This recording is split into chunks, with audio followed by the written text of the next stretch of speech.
WhatsApp guys, this is Vishal and you are watching Technomaniac. तो जैसा कि हम जानते हैं कि सितंबर 2020 में इंडियन गवर्नमेंट ने पबजी बैन कर दिया था और रीज़न था डेटा प्राइवेसी। अगर आपको नहीं पता है कि डेटा प्राइवेसी क्या होता है तो इसके ऊपर भी मैंने एक वीडियो बनाया है, आप जाकर चेकआउट कर सकते हैं, मैं लिंक दे दूंगा डिस्क्रिप्शन बॉक्स में।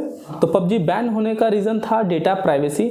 मैंने उस पर भी एक वीडियो बनाया था और उस वक्त भी मैंने कहा था कि अगर पबजी को कमबैक करना है इंडियन मार्केट में तो उससे अपना टाई अप तोड़ना पड़ेगा टेंसेंट गेम के साथ, जो कि एक चाइनीज़ कंपनी है। और उस वक्त चाइना के साथ अपना बहुत सारा इशू चल रहा था डेटा प्राइवेसी को लेकर, तो इसीलिए इंडियन गवर्नमेंट ने बैन किया था ताकि अपना जो डेटा है वो लीक ना हो। तो उस वक्त मैंने अपने वीडियो में कहा भी था कि अगर पबजी को कमबैक करना है तो उसे टेंसेंट गेम के साथ, जो कि चाइनीज़ कंपनी है, उसके संग टाई अप तोड़ना पड़ेगा, किसी इंडियन कंपनी के संग पैचअप करना पड़ेगा या फिर किसी और कंट्री के संग पैचअप करना पड़ेगा, तो ही वो इंडियन मार्केट में वापस आ सकती है। तो आपने बहुत सारा वीडियोस अभी तक देख चुका होगा यूट्यूब में कि हाँ पबजी वापस आने वाला है बैटल ग्राउंड्स मोबाइल इंडिया के नाम से। पर ये वीडियो स्पेसिफिकली मैंने इस पर बनाया है कि क्या चेंजेस होंगे। वापस से तो रिलॉन्च हो ही रहा है पबजी, लेकिन नाम सिर्फ अलग है या फिर गेम के अंदर भी और कुछ बहुत अलग देखने को मिलेगा हमें। तो टाइम बिना वेस्ट किए स्टार्ट करते हैं और जानते हैं कि क्या क्या चेंजेस होने वाला है। तो जो सबसे पहला चेंजेस जो देखने को मिला वो मैंने इसके नाम में ही नोटिस किया। इसका जो नाम है पबजी से चेंज होकर बैटल ग्राउंड मोबाइल इंडिया रख दिया गया है। और अगर आप ध्यान से अगर नोटिस करेंगे तो ये अपने इंडियन ट्राई कलर के हिसाब से इसका लोगो को डिज़ाइन किया गया है। और सबसे बड़ा चेंजेस जिसके कारण इसको इंडिया में रिलॉन्च होने दिया गया वो ये था कि इसने टेंसेंट गेम, जो कि एक चाइनीज़ कंपनी है, उसके संग अपना टाई अप तोड़ दिया है। और पबजी की जो पेरेंट कंपनी है क्राफ्टन ने ये भी क्लियर किया है कि इंडियन यूज़र, जो भी इंडियन गेमर्स है, जो इंडियन रीजन से खेलेंगे उस गेम को, जो कि ये जो गेम है ये सिर्फ इंडिया के लिए ही डिज़ाइन किया गया है कि ये इंडियन गेमर्स ही खेल पाएंगे इस गेम को।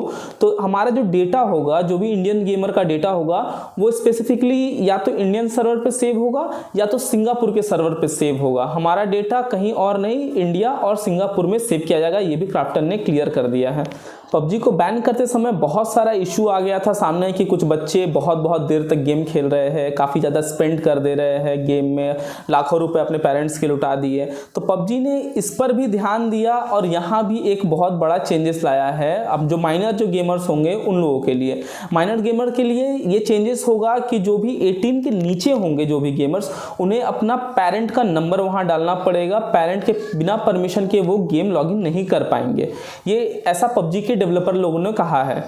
ये गेम जो है वो 3 घंटे का रेस्ट्रिक्शन लगेगा। पहले भी पॉपअप आता था, अगर आप 3 घंटे से ऊपर अगर खेल रहे हैं तो एक पॉपअप देता था कि हाँ बहुत देर से आप खेल रहे हैं, 3 घंटा हो चुका है गेम को, प्लीज़ टेक अ रेस्ट। पर इस बार बोला गया है कि ये जो प्राइवेसी है इसे और थोड़ा सा सख्त किया जाएगा, थोड़ा सा और, मतलब कि 3 घंटा से ज़्यादा शायद खेलने नहीं दिया जाएगा माइनर को, ऐसा लग रहा है।